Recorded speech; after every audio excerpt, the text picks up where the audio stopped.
My name is Jonah Carter. I'm the Registrar for the Owl's Head Transportation Museum. And today we're going to be talking about the Tinker's Garage here at Owl's Head Transportation Museum. So this garage was built by museum founder Jim Rockefeller and one of his major woodworkers, Fred Holbrook. Fred Holbrook, he did a lot of woodworking throughout the museum itself. He actually built the lobby front desk and a bunch of different wooden materials that we have throughout the museum. And he built this garage for debuting the new exhibit wing that you see here back in 2008. The new exhibit wing was designed around the Ford Model T and debuted celebrating the 100th anniversary of the Model T Tin Lizzie on June 27, 2008. Since then, this wing of Owl's Head Transportation Museum has seen many different exhibits. After the Model T exhibit had reached its conclusion, the wing transformed into the Faster exhibit, featuring antique and modern racing vehicles. And then it turned into Fads and Failures, which was transportation history showing different popularity spikes with specific vehicles and experimental vehicles that for some reason were not successful. And now this wing of the museum is transformed into the Science and Industry Center, focusing on STEM education. So despite the many exhibits and display changes to this wing of the museum, the original garage remains and has been transformed to feature different needs based on what's being displayed in this wing. And now I will turn it over to our education director, Megan Kesterson. So this is, like what Jonah was saying, this is now our Science and Industry Center, which opened up officially in pretty much October of 2025. We soft opened it during our 50th anniversary, which was June of 2025. But when I started, it was back in 2022, and this wing was called the State of Maine wing. And this garage actually lived completely diagonally across the space, which is now our red Fab Lab room. So when I started back in 2022, this space was pretty much just used to stage vehicles. They would change out the vehicles. They had one light in here to focus on the vehicle. It was roped off. Nobody could go into it. It was just very cosmetic. It was very just built into as part of an exhibit. When we would take kids around on field trips or on camp tours or anything along those lines, they always wanted to go inside. And so that was kind of like something I was thinking about whenever we were designing the Science and Industry Center is we need more immersive interactives for this particular space.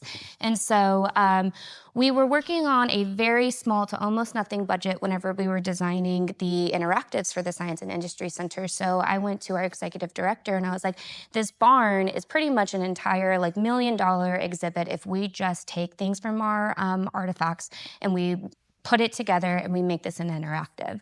And so that was something that the board agreed with, he agreed with, and we were able to implement. So at the beginning of 2025, we had several volunteers. It was Al, Ned, Dennis, our maintenance crew at the time, myself, our executive director, and a couple of board members come in. And what we had to do was we had to jack the garage up a little bit and put these metal wheels underneath. And then we had to try with a forklift and a van that we could bring in here, and we had to pull it across the space. So it took a lot of effort because we had a quote to have it professionally moved by deconstructing it and rebuilding it. And that was just something like, again, we were trying to make this space workable in a very small budget. And so with the help of our wonderful volunteer workforce, we were able to do it with just 5 to 6 individuals and jacking it up and moving it over. So that took about a day. And it had to be also rebuilt on the inside. So we had a vision that this space would be where children would go in and they would get to immerse themselves in a tinker's mindset. So they get to go in. We have our Simple Machines exhibit in here. It's our Rigamajig.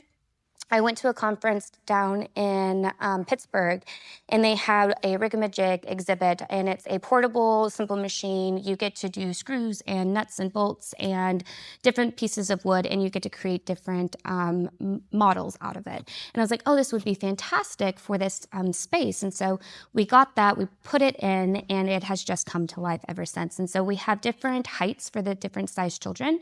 So toddlers are kind of over here in our smaller bench, which Dennis Van Pelt, who's one of our volunteers, they had to recraft, as well as that back wall. And then this side over here was originally there as a workbench whenever it started. But this garage really is a huge piece to being the engineering design process. So we have a lot of programs in our STEM catalog that allows for an engineering design process. It's where we ask them a question, we give them a little bit of background, and then they have to create a prototype, and then they basically test the prototype. So inside here, they get to take all of the wooden pieces. We have our Kiva blocks, we have the Rigamajig. They build different models, they test it out. We've had catapults, we've had swing sets, we've had different cars, a tow truck, airplanes. All of these kids just see these wooden pieces, these individual items, and they create new and different tinkers, and it's really amazing. And so that was kind of the idea of what this space has become. And if you come inside, you will be able to see all of the different pieces. So we have our license plates over there. We have different things just kind of hanging up to give you the impression of what it would look like if it was your actual garage. So this was a really cool build out over the last, or during the year of 2025 to make it special for our grand opening of the Science Center. So now this is a big part of the exhibit hall. This is where kids get to go in, they play, all families get together with it. It's staying for a while, I would say. It is available for all ages. So we even have some grandparents coming in here, and then we even have on Wednesdays and Fridays during the school year, we have our toddler program. And so that's ages 2 to 4, and they come in as well. So it is open for anybody and everybody.